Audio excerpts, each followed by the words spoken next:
लोभी व्यापारी और ईमानदार भिखारी। एक समय की बात है, एक व्यस्त गांव के बाजार में एक व्यापारी रहता था जिसका नाम था धनराज। वह बहुत अमीर था लेकिन उतना ही लोभी भी। वह महंगे कपड़े, मसाले और गहने बेचता था, लेकिन हर ग्राहक को धोखा देता, कभी कम सामान देता तो कभी ज्यादा पैसे लेता।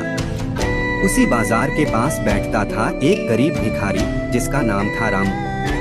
उसके पास कुछ भी नहीं था, फिर भी वह ईमानदार था और उसके चेहरे पर हमेशा मुस्कान रहती थी।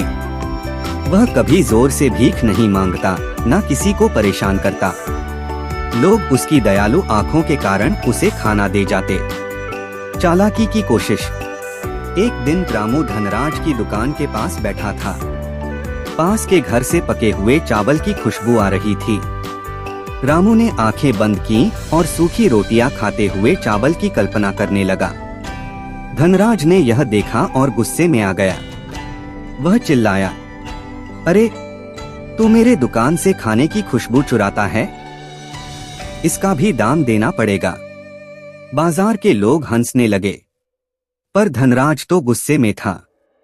वह रामू को लेकर गांव के न्यायाधीश के पास पहुंच गया। बुद्धिमान न्यायाधीश।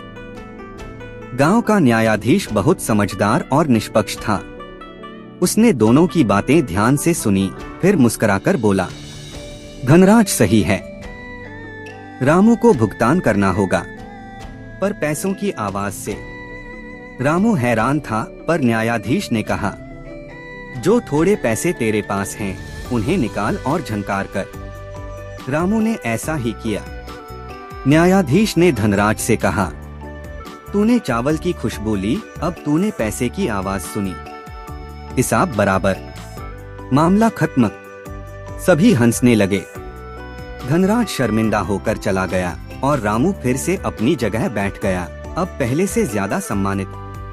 कहानी की सीख।